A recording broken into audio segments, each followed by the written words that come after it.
Okay, and we are recording. Chris, thank you so much for talking to my students and the internet with some questions about graduating from Ranken and getting into the workforce. So, if you would please just take a minute and introduce yourself. You could do a better job than I could. Sure. My name is Chris Winnett. I am a graduate of Ranken. At the time, it was the IWT program, or Internet and Web Technologies. I'm not sure what that translates into these days, but what that did was get me a job as a software developer for a company called Barry Wehmiller Design Group. And I started out there doing .NET development and working in the Microsoft stack of technologies. So .NET for most of our application programming. SQL Server is another big component of what I work with. And so I was a software developer for probably 4 out of my 7 years at Design Group. And then they transitioned me into a system analyst role. And so that ended up coinciding with some of what I did post student life at Ranken, where I also worked for Ranken as an instructor teaching their operating systems course. A lot of that aligned with work that I took on maintaining my company's it's an appliance that maintains all of our computers. So they all phone home into it, get their updates, things like that.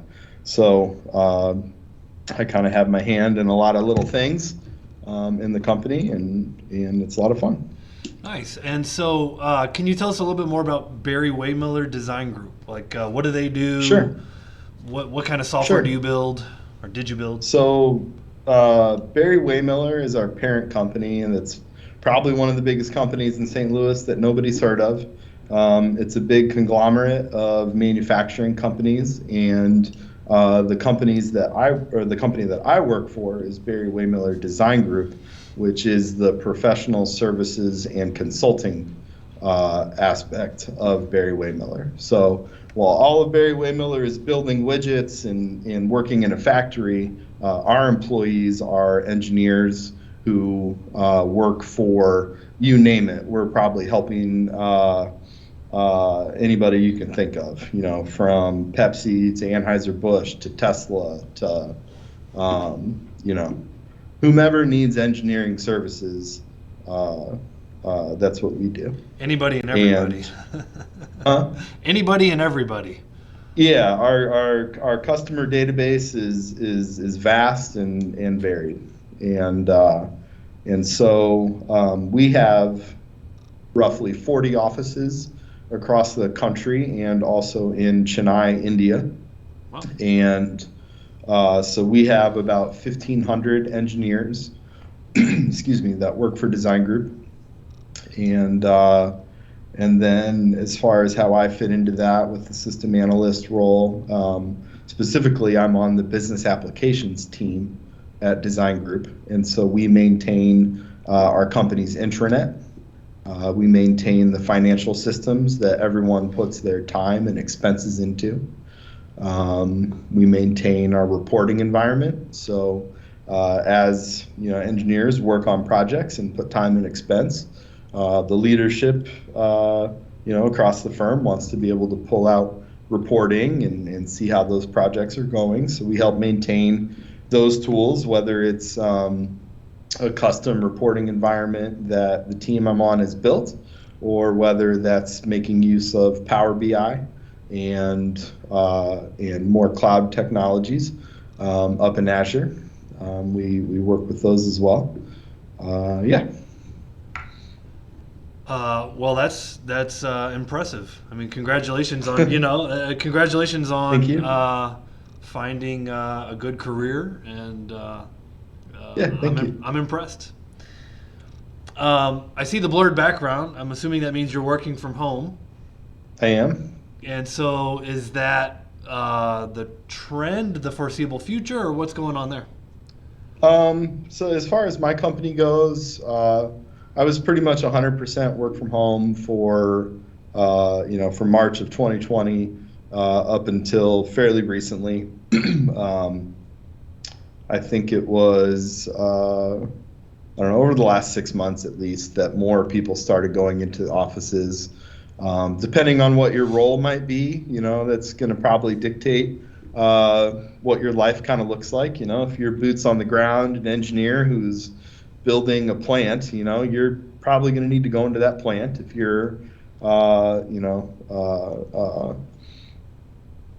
a role like mine, you can work from home more and things like that. So my life right now is kind of like a hybrid mode of I go into the office 3 days a week and I work from home 2 days a week. Gotcha. And that's what I'm doing now. Can you repeat the languages that you primarily use on the job? I did hear you mention those, but I just want to go over those one more time. Sure. So our custom applications that we develop are all C#. And so if we're talking like back-end application development, that's all C#. Otherwise, it's obviously we're making web applications, so we're touching HTML and CSS and JavaScript, and we use some other front-end frameworks. Like Knockout is something that we've used in the past, like JavaScript frameworks. I think our team right now is doing a lot of React development, and using that is kind of what we are involved in from an application development side, and then database side, we're all SQL Server. Yeah, and then I know that's great to hear, and I think one of the reasons why Barry Wehmiller Design Group has been able to hire out of Ranken, more graduates than just yourself, is that our curriculum does align pretty well, I think, with that stack. Even with the new stuff, we are now teaching React, we're still teaching C#, we're still teaching, SQL Server and all these kinds of things. So the new stuff that you're doing and some of the stuff that you've been doing for a long time, we're keeping pace. So that's right up the stack that what we're teaching. So that's nice to hear. Yeah, Ranken definitely gave me a good starting foundation to where I could walk into our existing environment, and maybe I didn't understand how it was all working at first, but it gave me the building blocks and the tools to know my way around and figure out what was happening. Definitely a good foundation. Awesome. So in your experience, now, by the way, when did you graduate? What year? I graduated December of 2014, and I started my job January of 2015. Oh, so you had it lined up. Yeah, I met my employer at the Ranken job fair that was going on over the summer, I think, is how it lined up. And then basically I had everything ducks in a row, ready to end my life as a student and begin it as an IT professional. Nice. And so since January of 15, do you have any cool software projects that kind of stick out in your mind that you really enjoyed working on? I'm a big fan of content management systems. So before I went to Ranken, I started making websites for little companies using something called WordPress, and that was fun. It was a good dip in the toe, dipping my toe into how modern applications work on the web. But then shortly after getting to Ranken, I learned what SharePoint was, or getting to Design Group, I learned what SharePoint was, and that's the content management system that is our intranet.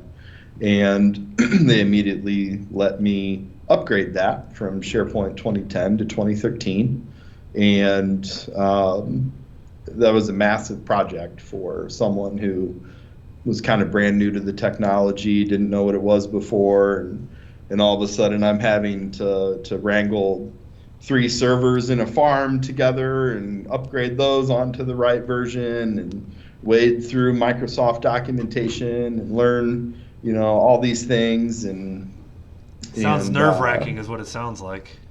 it was. I mean, you're maintaining a system that 1,500 other people use as part of their job, and now I'm being told I'm gonna turn it off and upgrade it and turn it back on, and it'll all go fine. But yeah, that was nerve-wracking for someone who hadn't done it before. Was it all fine in the end? Yeah. My leader and I went through a lot of planning, a lot of trial and error, figuring out what worked and what didn't work, so that when D-Day came, it was a Friday, we powered it all down, and I spent Friday, Saturday, Sunday running all my scripts, doing my thing. And then come Monday, it was all back on and working and went off without a hitch. Awesome. So what's a day in the life of Chris Winnett like when it comes to the 9 to 5? I'm on a team that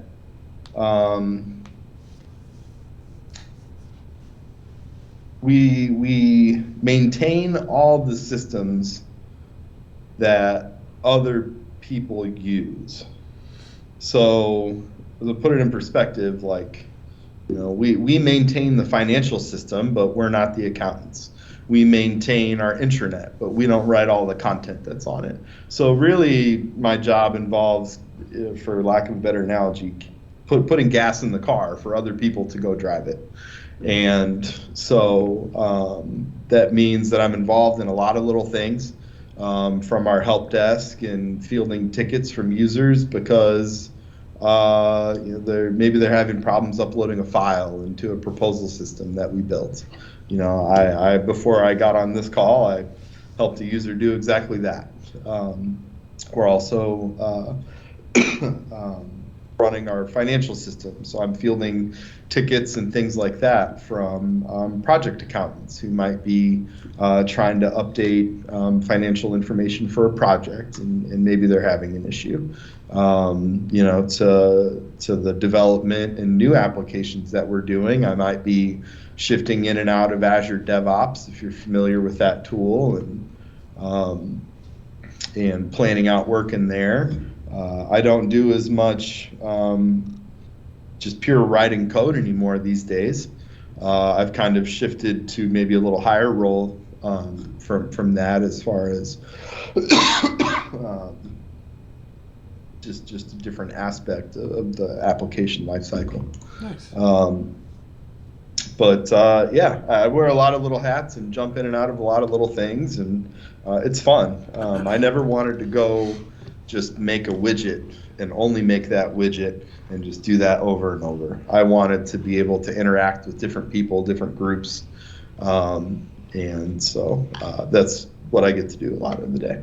Very cool. So working from home, and I realize you're now more of a hybrid, are the traditional 9 to 5 hours, are they blurred a little bit more nowadays that you're so connected, or is it pretty well the same as it would be in the office? I could see how for a lot of people the lines probably get blurred. I specifically tried to compartmentalize my work life, my home life. Yeah. I try to work in the same office, in the same space at home. But there are times where it gets tough. Yeah. It's easy to just kind of let yourself go another hour, but I try. Yeah. So what advice would you give to my students to be successful at Ranken? It takes what do you got to do to be successful at Ranken, specifically as a student? To me, the most successful people are the ones who encounter a problem, ask themselves why it happened, and then go about answering that question for themselves. Okay. And how that translates into real life is, I might be developing something and I get an error, and there isn't a day goes by where I'm not doing something new that I've never seen before.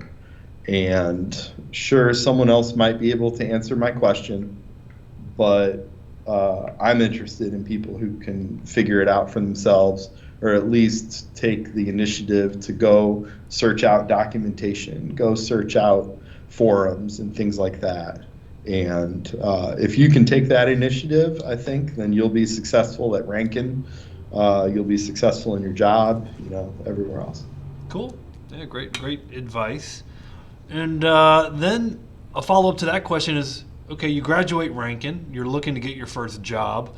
What should you do to set you up for success landing your first real-world developer job? Like, how do I go about getting that job? Yeah. When I was at Ranken, I wanted to make sure that I did everything I could to showcase what I was capable of, which meant, I made my own website with a portfolio of my work that people could go browse. I made sure that my resume was up to date, that had relevant information on it.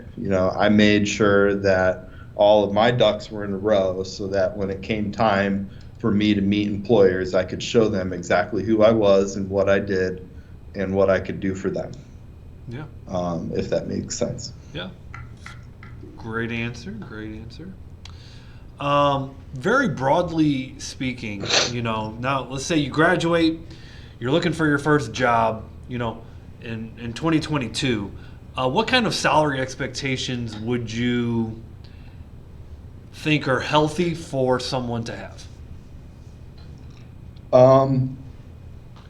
I imagine today's world and climate is maybe a little crazier than when I started, pandemics and all, and the Great Resignation and all that stuff that's going on. So, things might be a little different, but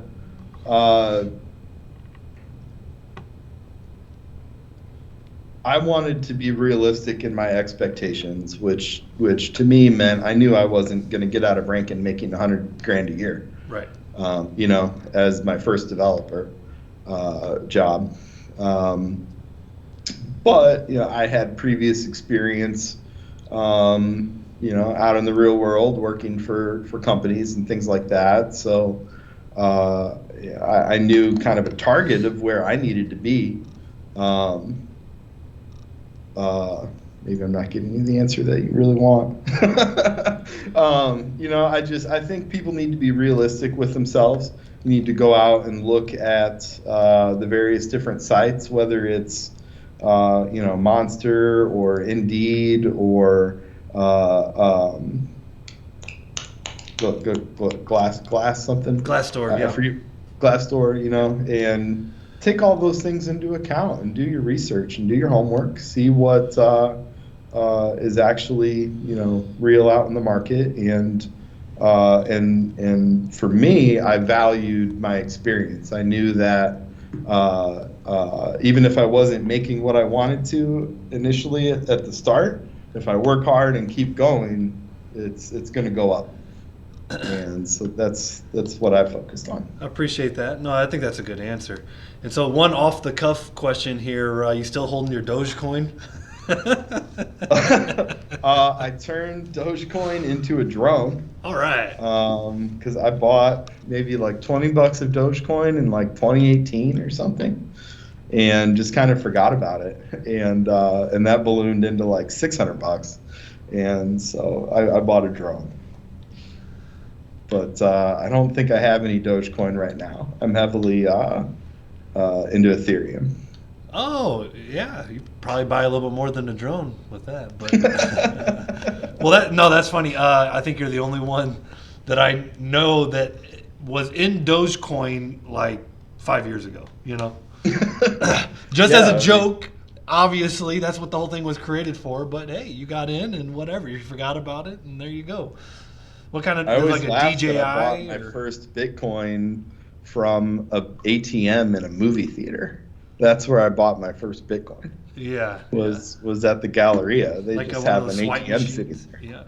Yeah. You put in some money and it spits out a receipt with a wallet address on it. And, Anyway. Very cool. So last question is, And I realize your career has already transitioned you from a developer into something else, right? So, Yeah. this last question is this a lifelong career for you, or do you see yourself at some point in the distant future, getting into a different industry?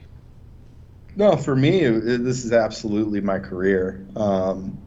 I kind of like I alluded to, I had prior jobs. I always did a sales position in my prior life, and I got to a point where I knew that wasn't for me. I didn't want to be the sales guy the rest of my life, and I'd always been good at technical things, and so that's why I'd made the decision to go back to Ranken.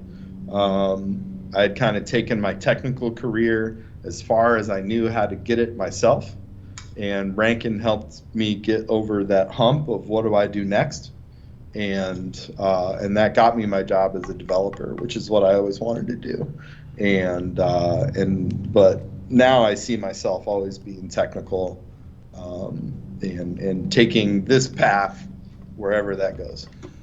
Chris, man, I wish your success for every one of my students. I think you have just the perfect example of what I would hope someone, goes to school, they work hard through school to get that entry level job, you find success in that job, work your way up through a long, successful career.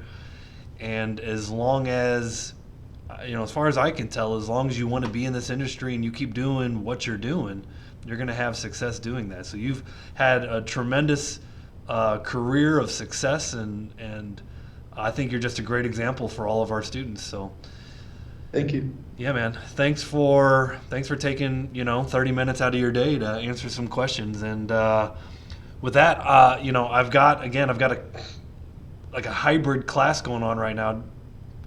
Does anyone have any questions for Chris, be it online or in person? With web Web3 coming, do you kind of see your company transitioning towards that, and how does that kind of figure into the future? Because like right now, everyone's kind of trying to use it as for games and NFTs. So I'm probably going to give you an unpopular answer, not the one that you were looking for. But my team is making internal tools for our workforce to then go use. We're not making the sexy new things that, your average consumer is downloading from the App Store, or wherever they get their applications. I'm making reports for accountants to go consume. We're not minting the next NFT that's going to go viral, or things like that. So Web3 and what may come of that will most certainly affect my job in some way in the future that I don't anticipate or I'm not thinking about, but those things aren't in my immediate future. Cool. But I am all about crypto and NFTs and all that. I think it's great. So. Yeah, me too. We've had many a conversation. So next, kind of off the cuff, and this is coming from me. iPhone or Android? You know me probably better than most. I've flipped back and forth. Right now I'm currently on an iPhone. Okay. That was due to being able to more easily support my family. There you go. It's easier if we're all on an iPhone. And what is the most recent thing that you've learned in the HTML or CSS world? Oh, man. I'm just really going off the cuff. I feel so out of the loop. I don't even know. Been a while. Someone was asking me a CSS question on these arrows that I had developed a long time ago for an application. It was supposed to look like a little roadmap. Uh-huh. And I looked at the code like it was another language. I didn't even remember how I wrote it. So I'm a little out of that. So I guess the takeaway there, if you don't use it, you lose it a little bit. It certainly feels that way sometimes with development, but we're using more like trying to make the most out of the box components of frameworks. Instead of developing our own really cool looking thing, we'll just boringly go use these other things that other people have made. Yeah. So Makes a lot of sense. All right, anybody out there in Discord land? You guys got any questions for Chris before we disconnect? They've had the chance. They haven't said anything. Chris, man, thanks so much. I have another question. Oh, one Yeah, more. Yeah. thank you. Do you primarily only use C# for as far as your programming languages for your backend? Do you use any other? Anything else besides C# for your application tier? Logic? No, No. I don't think so. It's C# for the back end. Otherwise, JavaScript and frameworks, made up of that. And then SQL. Awesome. All right, Chris, I'm going to stop the recording, but don't disconnect. Thank you. Okay.